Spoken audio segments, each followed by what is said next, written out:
What is up, Buckeye fans? Welcome back to another episode of Locked On Buckeyes for the Locked On Podcast Network. I'm your host, Jay Stevens, also the host of the Jay Stevens Podcast. It is a Friday, April the 2nd, in the year 2021. And yes, it's been a little bit colder this week than many of us in the Midwest would like, but it's still been a great time to be a Buckeye. As always, you can follow me on Twitter at JStevens07. You can also follow the podcast on Twitter as well at Locked On Buckeye. Lineup for today in segment 2, we'll talk about the importance of delegation and why not having the D coordinator, also being the DB coach, is a wise move. Segment 3, your Buckeyes basketball team just got inked to play in another preseason tournament, this one in 2022. We begin today's show talking about the thing that has been the talk of the town, negative comments surrounding Justin Fields.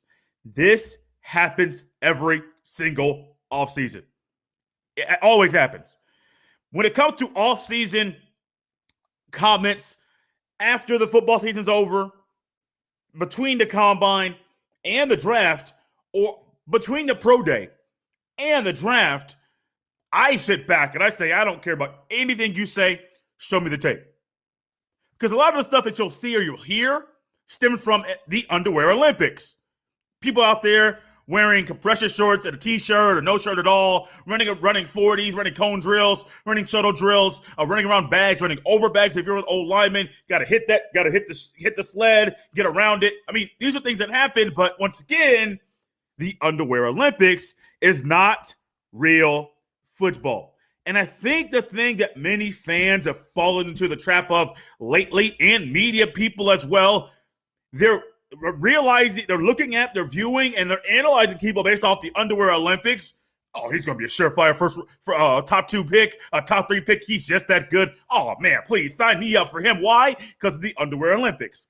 And media members, scouts, executives, they fall in to the same trap. Not everybody, not all fans like yourself, and not all media members either, but there are people out there that fall into the trap. Ooh, wait, hey, man, that boy looked good right there. You see that throw? Yeah, who was on the field? Oh, that's him and his receiver. Some guys around there snapping the ball to him, but I like that. Once again, who was on the field?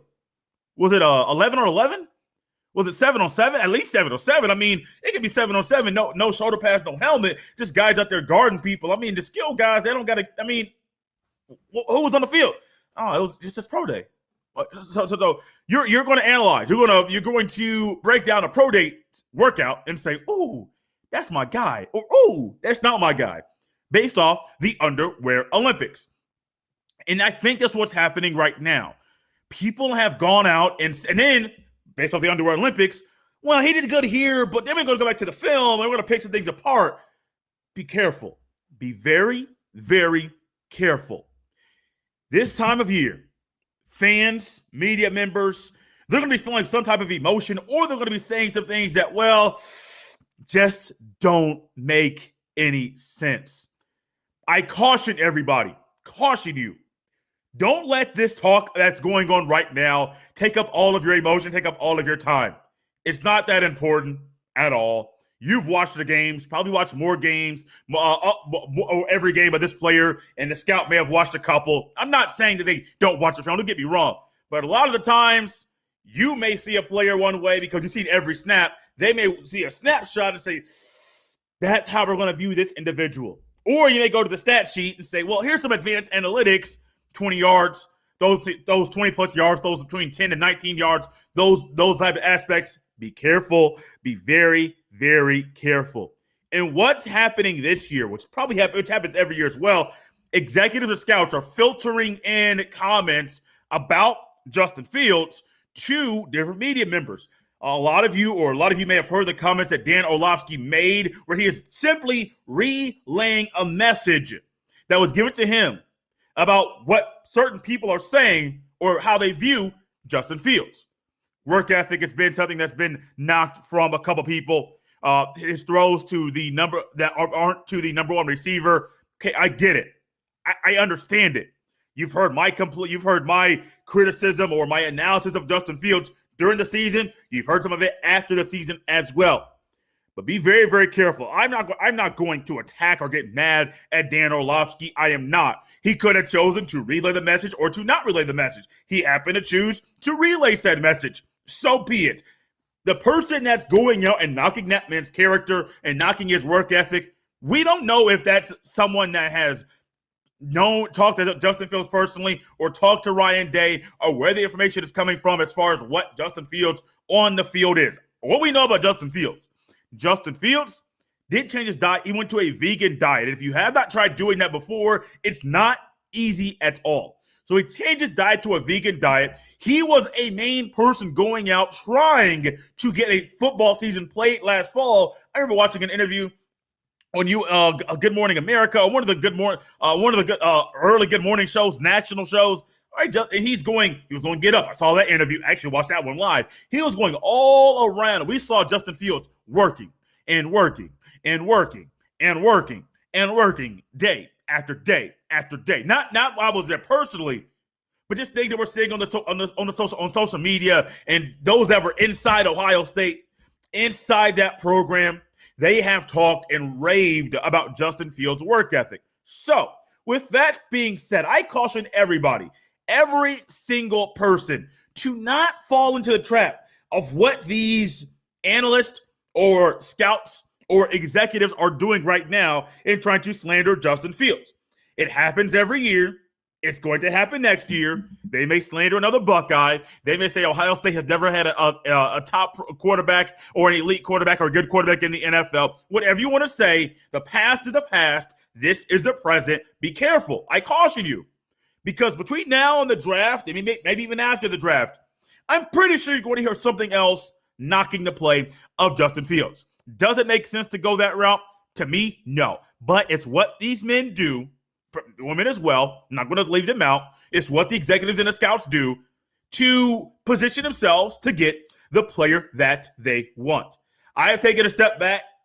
It's just how I do. And personally, I don't get all wrapped up in the talk of the town and what people are saying about Fields. Me personally, I don't. This happened a few years ago.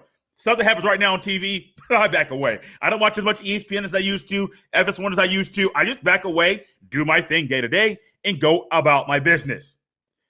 The talk of the town is Justin Fields. The tape speaks for itself. We'll step away very quickly. When we come back, we'll go to the defensive side of the ball and why I think delegation this year is going to improve and help improve the play of the defense on the field. But first, check this out. BetOnline is the fastest and easiest way to bet on all your sports action. Football might be over, but NBA, college basketball, and the NHL are in full swing. BetOnline even covers awards, TV shows, and reality TV. Real-time updated odds and props on almost anything you can imagine. BetOnline has you covered for all the news, scores, and odds. It's the best way to place your bets. And guys, it's even free to sign up. Head to betonline.ag on your computer or mobile device. And when you sign up, make sure you use promo code LOCKEDON, LOCKEDON, to receive your 50% welcome bonus on your first deposit. Once again, that is betonline.ag. Go there on your computer or mobile device. And when you do sign up, make sure you use promo code LOCKEDON to receive your 50% welcome bonus. BetOnline, your online sports book experts. Get more of the sports news you need in less time with our new Locked On Today podcast. Host Peter Bukowski, host Locked On Today, a daily podcast breaking down the biggest stories with analysis from our local experts. Start your day with all the sports news you need in under 20 minutes. Subscribe to Locked On Today wherever you get your podcast. If this is your first time listening or watching Locked On Buckeyes, I want to say welcome. Or if it's your first time in a long time, I want to say welcome back. Locked On Buckeyes drops a fresh new episode for you every Monday through Friday. So make sure you subscribe on whatever podcast listening app you're utilizing right now, or subscribe if you're watching via YouTube, or check back daily to WKYC.com. The show is everywhere, so you don't miss a beat. I love delegation. It may be something that's a little bit different for some. It may not make sense for a lot of people to say, oh, I'm going to delegate everything that's on my plate to certain people so that I can make sure that I am not overwhelmed. But as a leader at times in my life and over certain groups, delegation is wise. Delegation is smart. Think about your job for a second. Think about if your boss tried to do every person's job. Everyone. Go back to my first job. My first job was at a Starbucks. Starbucks inside of a Meijer. I was 17 years old, I believe. I think it was like 2006, maybe 2005, 2006. I forget the exact time, the exact year, but maybe 2005. I think it was 2005 because I got it around my junior year. Maybe it was somewhere on the line, 2005, 2006.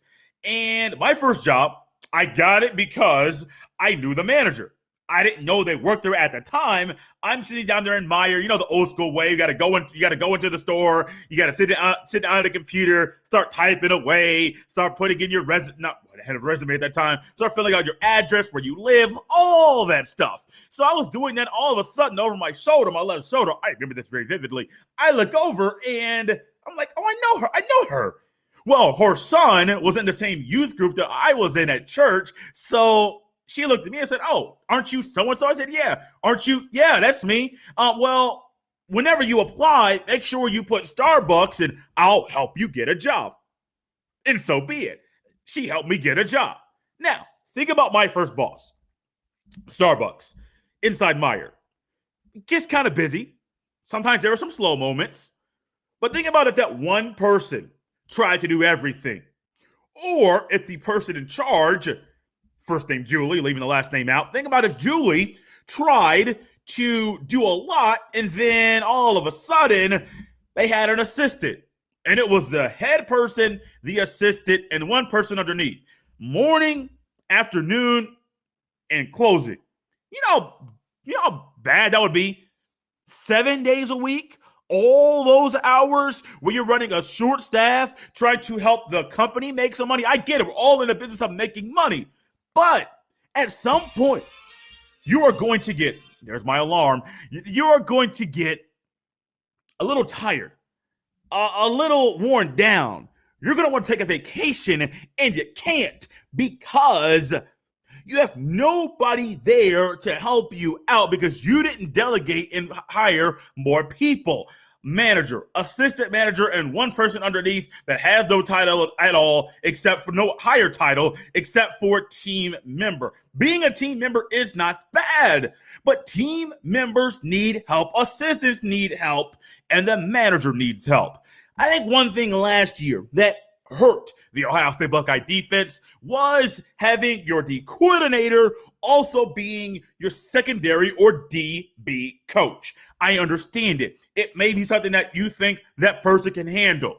Maybe at the time that person could handle it if there were more players there that were more seasoned, that had played more college football than what Ohio State had last year. What we find, I mean, personal opinion. I told you we're going to get a lot of more opinionated here on the show. So here we go. I personally believe having Kerry Coombs be the defensive coordinator and the secondary coach hurt Ohio State last year. A lot. Immensely. It was a big problem. Think about it like this.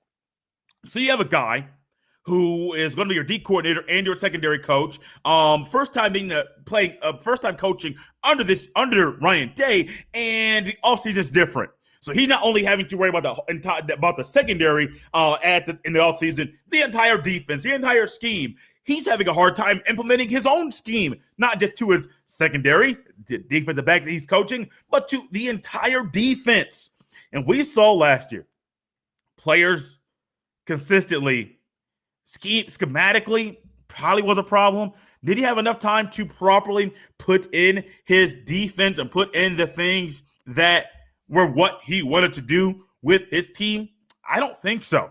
I don't think so at all. Now, maybe on paper and behind closed doors in his office and in his lab, he was able to get out his, your boy got a notepad. Those of you guys watching the video right now, I still use a notepad. You can see my handwriting here. It's not the best. It's a little chicken scratch, but I still handwrite everything. So I'm going to turn the page and I'm going to start writing some things down. Boom. All right. Here we go. And you can put things down on paper. But sometimes putting those into practice via the guys that you're coaching on a consistent basis, that is a problem, and it does hinder you. I think this year, Matt Barnes being solely getting promoted and solely being a DB coach, and Coons being only the defensive coordinator, that's going to improve the play. That's going to improve possibly the sleep schedule. That's going to improve so much. It is just one thing off of the plate of one individual, and it's Ryan Day, as we have seen. Delegation is not something that is just on the defense. We have seen him hire an analyst, offensive and defensive analyst. What is their role? To simply take some of the things off of the plate of the head coach and OC and DC. Offensive coordinator, defensive coordinator. Why is that important? Because one thing we have seen right now, one, a lot of schools, the top-end schools, they have the money to pay these analyst roles. So these guys aren't working for a little bit under what they're worth. They're getting paid what they deserve. But also what we have seen, man, it helps with the health of these coaches. Can you imagine Nick Saban in today's NFL, college football, trying to do everything, trying to run everything? Yeah, he does run he is the head man there in Tuscaloosa. He could probably run for mayor in Tuscaloosa, win. He could probably run for governor in Alabama and win. That's just the kind of man and what he's built up there, down there in the South. But could you imagine this offense and defense down there in Alabama if Saban didn't have an analyst and he had so many pieces moving in and out every single year, going from Jalen Hurts to going to Tua Tagovailoa, to going to Mac Jones, to going to, I think, Bryce Young next year. Think about all these quarterbacks that have come in, all these running backs, all these top-end receivers, all this top-end talent. Do you think Nick Saban could do everything by himself? I don't think so. I don't think so at all. And I think what Ryan Day is doing and what we're seeing, he's delegating because he knows he can't do it all. He needs help. And the guys he's bringing in and he's delegating, is promoting, they can help him and help the team be very, very successful. I'm going to step away one more time. Going to basketball here in a second and talk about another preseason tournament that your Buckeyes are playing in, this one in 2022. But first, check this out. We have been telling you about Built Bar, the best tasting protein bar on the market for a while now. Built Bar is the amazing low-calorie, low-sugar, high-protein, high-fiber, amazing tasting protein bar with 100% chocolate on all bars. Now is the time to find out which Built Bar is the best. It is Built Bar Madness. Today's matchup is a championship matchup, coconut brownie chunk versus cookie dough chunk. There is still some time to check this out and to vote to see who will win Built Bar Madness in 2021. Go to BuiltBar.com or to @bar_built on Twitter. Remember to use the promo code LOCKED15, LOCKED15, to get 15% off your next order. That is LOCKED15 to get 15% off your next order at BuiltBar.com. And check back to see who won today's matchup and who will become the best tasting protein bar. Are you ready for the NFL Draft? Join Locked On NFL Draft host Trevor Sakema and Benjamin Solak as they give you their latest positional rankings and analysis on 2021 draft prospects with team-centric guest mocks right around the corner. Follow the Locked On NFL Draft podcast on the Odyssey app or wherever you get your podcast. Before we close out the show, I want to tell you about something to look out for next week. Early next week, you will catch me, and I will have the privilege to be on Locked On Giants, previewing some Buckeye prospects and how they might fit into the Giants' scheme. Talked a lot of defense. Patricia Traynor did a phenomenal job with the interview. I believe it's going to air next Tuesday, but I do know it's going to be sometime earlier next week. Also, check out the One Giant podcast, another New York Giants podcast. Giants must like Buckeyes. Check that out as well. Had a fun time with that guest appearance on that podcast. Another thing, checking out and talking about some Buckeye prospects and how they will possibly fit into the New York Giants scheme, both offensively and defensively. Tommy Togiai, Baron Browning, Trey Sermon, Pete Werner, just a few guys that were talked about during that interview. Fields was touched on, but I don't think the Giants are going to pinpoint and highlight a quarterback that high in the draft to get Fields off the board. 2022. Just yesterday, we talked about the Fort Myers tip-off that Ohio State will be playing in later this year around Thanksgiving time. In 2022, between November 21st through the 23rd, the Buckeyes will be playing in the Maui Invitational. You guys heard a little bit yesterday about my love, about how much I enjoy preseason tournaments, and especially if they're around Thanksgiving time. And if I have the opportunity to play in a preseason tournament, and I say preseason like non-conference games, and all of a sudden I have the opportunity to play in the States or out of the country. If I'm going to be in the States, I can be in Florida.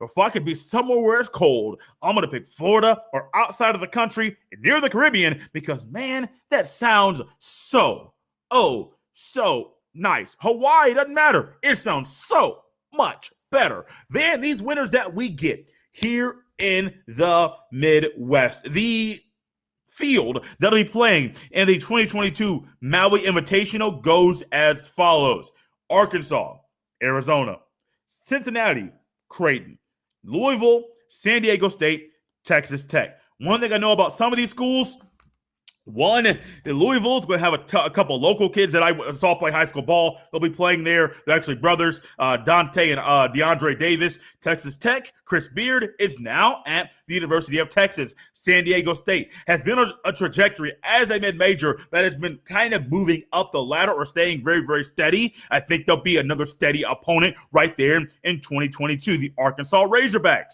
We have seen how they have improved over time. I think they'll continue to be better. Arizona, like that one as well. Cincinnati, an Ohio school, and then Creighton. Will they have a new coach by that time? But the things that Greg McDermott said in regards to his team, his players, situations that were going on there at Creighton, I don't know. But I'm going to take a page from Mark Few's playbook and close this show out today.